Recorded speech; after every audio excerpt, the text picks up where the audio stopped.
Olá, sejam bem-vindos a essa nova fase do programa de entrevistas com os desembargadores do Tribunal de Justiça do Paraná. Hoje retomaremos a série História do Judiciário. Em razão da pandemia, todas as nossas entrevistas serão gravadas no formato virtual. E nesta edição, iremos conversar com a desembargadora Priscila Placha Sá. Obrigada, desembargadora, por ter aceito o nosso convite e estar aqui com a gente no História do Judiciário. Obrigada, Daniele Romaniuk, agradeço em teu nome, Assessoria de Imprensa e Comunicação do Tribunal de Justiça, essa oportunidade de a gente conversar um pouquinho e tentar pensar o que é fazer e construir a história do Poder Judiciário aqui no nosso Tribunal de Justiça. Para nós iniciarmos a nossa entrevista, desembargadora, eu gostaria que a senhora falasse um pouquinho como a senhora optou pelo direito. Teve alguém que a incentivou? Como é que foi essa escolha? Como é que se deu a escolha pela área do direito? Na verdade, eu não tenho nenhum familiar, né, da área jurídica, não é a área na qual a minha família tem lida, enfim, não tem nenhum exemplo, né, normalmente como a gente tem na família, mas eu sempre fui conectada com essa questão, podemos dizer assim, do social, das discussões mais filosóficas sobre o que é justiça, o que é relevante em termos de comunidade. E eu, desde os 12 anos, muito incentivada pela minha mãe, eu era uma leitora voraz, eu adorava, né, os chamados romances policiais e que versavam sobre questão jurídica. Naquele momento não tinham nem séries de televisão, nada parecido, mas aí eu me decidi. Até eu fiquei pensando para a gente conversar um pouco aqui, né? Quando que talvez eu tenha me decidido, e acabei me decidindo aos 13 anos de idade. E acho que uma referência muito importante para essa minha conexão com o que é o justo e o social veio muito fortemente da minha mãe e do meu avô materno, que não tinha nada do direito, era um profissional cirurgião dentista, mas que é uma referência muito forte para pensar esse social e esse relevante. Eu acho que eu posso afirmar que talvez aos 13 anos assim eu tenha me decidido e já muito direcionada para essa área que é minha área de atuação, tanto acadêmica, foi durante a minha advocacia por muitos anos e agora na Câmara que eu me encontro, que é na vertente do direito criminal. Eu queria que a senhora falasse um pouquinho sobre o período da faculdade. Que lembranças a senhora traz dessa época? Eu costumo dizer que o período da faculdade foi o período, acho que, mais feliz, assim, onde eu vivenciei muito fortemente. Era a antiga Faculdade de Direito de Curitiba, hoje, né, transformada na Unicuritiba, então um ambiente relativamente pequeno, talvez nós estivéssemos na época em aproximadamente 800 estudantes, era um único período, e ali eu tive referências muito importantes, né, não só no âmbito da academia, e duas delas, assim, foram fundamentais. Uma foi o professor Luiz Renato Andretta, que me influenciou fortemente por essa paixão acadêmica e também na vertente do direito penal, e a professora Silvia Gradowski, que também era a lente dessa matéria. Acho que também é um período no qual as amizades criadas permanecem ainda hoje.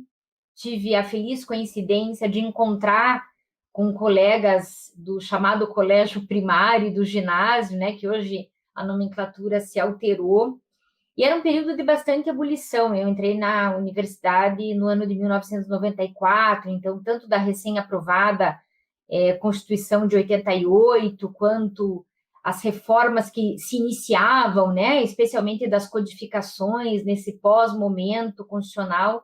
Então, as lembranças realmente são lembranças, assim, muito felizes. E nessa convergência da academia com as carreiras jurídicas, era pouco comum, hoje é muito mais, né, que nós tivéssemos professores dedicados exclusivamente à academia.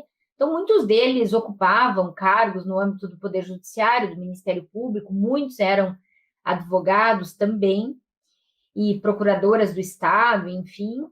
E desde o começo, esse foi um perfil que acho que sempre me acompanhou. Eu, antes de fazer faculdade de Direito, me formei no antigo Cefet, hoje o TFPR, mas ali era possível, por intermédio dos estágios, né, ter uma experiência muito profícua, e eu acho que aprendi muito nessa conexão entre o acadêmico e a carreira jurídica. Antes de assumir o cargo de desembargadora em 2019, a senhora era professora e atuava na advocacia. Inclusive, na OAB fez parte de várias comissões. Como foi esse período de atuação na advocacia? Bom, eu sempre fui muito incentivada, né? Embora nunca tenha feito estágio no escritório de advocacia, eu só estagiei em órgãos públicos durante a universidade, no departamento penitenciário, na vara de execuções penais, na antiga Delegacia de Vigilância e Captura, no Ministério Público, tanto federal quanto estadual, no extinto Tribunal de Alçada. E os meus chefes, né, de estágio, a gente pode dizer assim, os meus professores, sempre me incentivaram a seguir a carreira privada, porque vislumbrava, talvez, naquele momento, algumas vicissitudes, né, nos poderes públicos, talvez um pouco do que a gente falou na resposta anterior, esse momento pós-constituinte ainda era relativamente novo, enfim. E eu iniciei a advocacia no escritório muito grande na época em que eu iniciei, era um escritório que fazia a denominada advocacia empresarial e tinha por intuito abrir uma área de direito penal econômico, que era também um tema novíssimo naquele momento, né? Hoje, com essas grandes operações, enfim, a gente tem uma outra percepção, um outro recorte, mas era também uma possibilidade de me dedicar a essa área de direito penal. Mas nesse escritório, que era do advogado Manuel Antônio de Oliveira Franco, havia uma premissa por parte dele, ele foi inclusive presidente da OAB, que um diploma tem uma perspectiva de responsabilidade social, ou seja, para quem era, como eu, uma profissional da carreira privada, na percepção dele, isso tinha uma conexão, né, com essa ideia que eu comentei, motivo pelo qual eu escolhi direito, de que também era necessário se dedicar aos organismos, às instituições, né, com uma perspectiva de natureza social. E sempre fui muito engajada, né? Ele, na época que eu iniciei o trabalho no escritório, ele era secretário, então, da Ordem dos Advogados, e essa foi uma experiência francamente positiva. Eu comecei fazendo a defesa dativa, naquele momento não remunerada, de advogados que respondiam a processos disciplinares.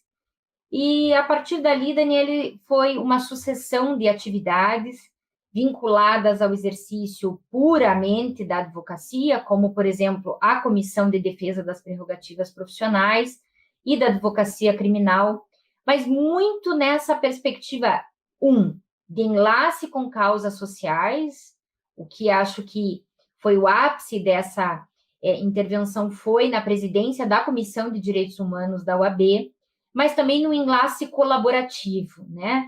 Eu sempre fui muito do diálogo, então, quando presidi a Comissão de Prerrogativas da OAB, sempre fui de pensar com os órgãos do poder, seja o Poder Judiciário ou o Ministério Público, as próprias instituições policiais, onde o embate, às vezes muito duro, né, de parte a parte, acaba acarretando questões que precisam ser solvidas. Então, acho que essa foi uma perspectiva muito importante e me permitiu não só esse diálogo com as instituições do poder, mas também fazer uma associação que é muito preciosa para mim até hoje, mesmo agora estando no Tribunal de Justiça, que é a possibilidade de juntar o que a gente produz na academia, o que a gente pensa em como temas acadêmicos, nas carreiras profissionais. Acho que, nesse sentido, um dos projetos nos quais eu pude me realizar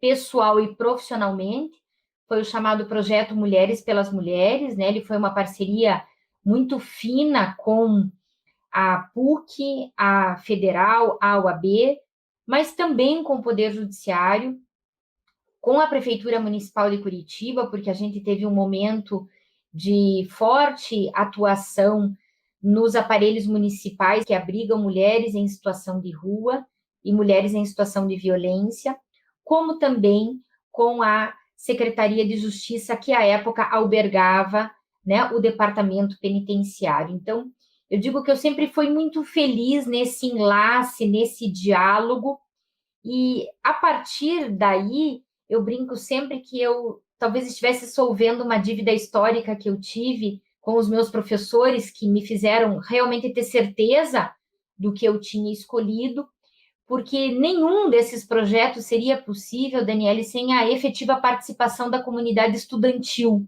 A senhora ingressou na magistratura pelo Quinto Constitucional. Como foi enfrentar esse novo desafio? Ou seja, essa mudança na carreira, desembargadora? E a senhora já tinha isso no coração, um dia se tornar magistrada? Embora eu não tenha cogitado, né, do início da minha carreira, inclusive não fiz concurso para magistratura, mas eu acho que os caminhos vão se assentando depois de 20 anos de atividade, e a partir, então, de uma abertura de vaga, a gente se repensa enquanto profissional e se coloca, e eu disse isso no meu discurso de posse, de forma muito humilde, numa perspectiva de, a um só tempo, aprender e colaborar. Então, no meu coração, eu acho que eu posso dizer, Daniele, que eu trouxe essa dupla missão e a possibilidade de estar sempre numa perspectiva de aprendizado.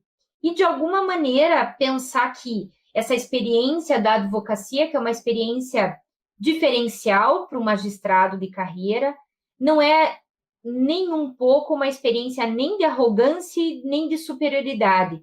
É apenas um lugar distinto de fala, como também imagino que seja o lugar que vem do Ministério Público.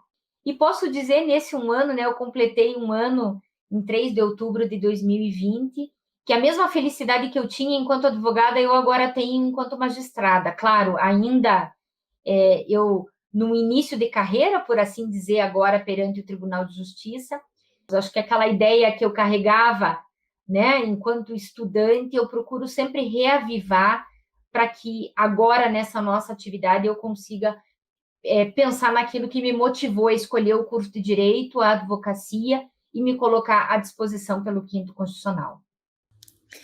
Desembargadora, para ser um bom magistrado, o que é imprescindível? Eu acho que essa é uma questão fundamental, porque e acho que pensar em gente é fundamental para qualquer pessoa que se dedique a uma das carreiras do direito, né? Ainda que, como eu disse, seja com óculos diferentes, seja com lentes que ora miram para um lado ou para o outro, eu acho que essa é uma perspectiva fundamental. Nesse sentido, eu iria mais, né? Não só propriamente no jurisdicionado, nas partes que vêm trazer, né, os seus clamores perante o sistema de justiça, mas acho que numa perspectiva gerencial de um gabinete, na sua assessoria, nos seus estagiários, nos nossos terceirizados, nos policiais que estão nos auxiliando, né, nas nossas atividades, inclusive administrativas, como também imaginar que esse giro do humano, ele precisa necessariamente estar emocionalmente equilibrado para que nós consigamos, ao final e ao cabo de um processo, imaginar em uma solução. Nós não estamos aqui como figuras mecânicas produzindo papéis agora de forma online, senão imaginando a possibilidade de interferir positivamente em soluções em prol de uma comunidade. Desembargadora, o que a senhora busca fazer para estar sempre atualizada? Então, eu tenho alguns hábitos que desenvolvi ao longo dos anos, né? Que é consultar diariamente, né, os tribunais superiores, né, no seu rol de notícias. Então, eu tenho meu sistema de consulta diária hoje muito mais facilitado do que em outrora, né, que são as páginas oficiais do Superior Tribunal de Justiça, do Supremo Tribunal Federal. Também consulto o site do Planalto e do Congresso para ver o que a gente tem em termos de legislação. Consulto também o que a gente tem nesses repositórios de notícias jurídicas, que é muito comum, e, obviamente, a primeira página que eu olho cotidianamente são as nossas páginas locais, agora do Tribunal de Justiça e também do Ministério Público e da Ordem dos Advogados. Então, esse é um panorama diário para a gente saber um pouco, né, Daniele, do que está acontecendo. Mas eu sou uma estudiosa convicta, né? Eu procuro ler, estou inscrita aí num curso. Semana que vem inicio um outro curso mais conectado com as minhas atividades da CEVID. E uma coisa que eu gosto muito é também literatura. E ela fica favorecida hoje pelo que a gente tem à disposição, pelos sites. E, mais recentemente, eu também acho que é uma interlocução, até dei uma disciplina na Universidade Federal sobre essa temática, o que há de produção em termos de filmes e séries, enfim, que de alguma maneira nos fazem refletir, né, sobre a questão jurídica, porque acho que quando a gente pensa o direito, ele está, e isso hoje é praticamente uma unanimidade, muito além do que a gente tem em termos de legislação e doutrina. Esse social, essa conexão do real, ela fica favorecida se a gente abre a nossa lente, né? Agora falou da desembargadora Priscila um pouco fora do trabalho. O que a senhora gosta de fazer para, por exemplo, ter tranquilidade? O que lhe traz paz? É fundamental para mim música, né? Eu tenho o meu radinho lá no gabinete, que é o mesmo radinho que eu tinha no meu escritório, então música é uma coisa fundamental quando eu estou aqui me concentrando, especialmente nas atividades mais difíceis, né? Quando eu estou com caso, quando estou preparando uma aula muito densa, assim, música é fundamental. Eu gosto muito de ler, adoro ler e adoro caminhar. Já que a senhora falou em livros que gosta de ler e muito, tem um preferido, desembargadora? Eu costumo dizer, Daniele, que tem um livro que mudou a minha vida. E esse livro se chama A Confissão da Leoa. É do Mia Couto, um autor moçambicano. Eu costumo dizer que tive um privilégio fenomenal de poder participar com ele de um debate, né, sobre a sua produção, mas eu já tinha lido. E ele é tão caro para mim que eu tenho 2 exemplares com receio de perder um. Mas esse livro mudou a minha vida. E ele conta a história de mulheres moçambicanas numa aldeia no interior de Moçambique. E tem uma conexão com as minhas atividades que trata do assassinato de mulheres. Mas é uma literatura maravilhosa. Sem sombra de dúvida, é meu livro preferido. E aproveitando, eu sou uma cinéfila, também adoro. E tem um filme que tem a mesma percepção para mim que o livro A Confissão da Leoa, que se chama O Segredo dos Seus Olhos. Acho que é um dos filmes mais importantes para pensar o direito que eu já assisti. Ele é fenomenal, assim, para mim. E o que a senhora gosta de fazer quando está em família? Quando está todo mundo reunido? Eu adoro cozinhar. Modéstia à parte, sou uma cozinheira de mão cheia, adoro. Eu acho que a comida tem um significado de reunião, tem um significado de afetividade, e eu costumo dizer que para mim assim é muito relaxante. Eu realmente gosto e gosto de ouvir histórias e contar histórias. Isso me lembra muito a casa dos meus avós maternos. Essa era uma prática assim sempre importante. Eu nunca cheguei da faculdade, Daniele, sem a minha mãe ter um cafezinho e um pão me esperando assim ao final da noite. Eu fazia o curso noturno de Direito da Universidade Federal, então esse acho que é um momento assim de acolhida, é um momento de poder estar em casa. Eu gosto de convidar os meus amigos e amigas, isso é uma coisa da qual eu tenho sentido muita falta nesse momento pandêmico, desse momento da reunião. Então, assim, isso tem um sentido de afetividade, sobretudo, não numa perspectiva obrigacional, enfim, mas no sentido de afetividade. é muito relevante para mim. Desembargadora, para a gente finalizar, qual é a palavra que representa a desembargadora Priscila? Se fosse para escolher uma ou duas, o que a senhora diria da sua personalidade como mulher? Puxa, eu ia dizer que a palavra que me define é mulher. Essa é a palavra que me define, com toda a pluralidade de significados, sem nenhum estereótipo, mas é a palavra que realmente me representa nessas múltiplas atividades que desempenho profissionalmente, naquilo que sou enquanto pessoa, no olhar que tenho em relação à minha visão de mundo. Acho que mulher é a palavra que me define. Desembargadora Priscila, muito obrigada pela sua companhia com a gente aqui no canal do YouTube, retomando aí a nossa série da história do Judiciário. Eu que agradeço, espero poder ter contribuído com essas minhas muito mais inquietações do que qualquer outra coisa. Muito obrigada pelo convite. E a gente fica por aqui com a história do Judiciário e eu espero você, é claro, na nossa próxima edição. Até lá!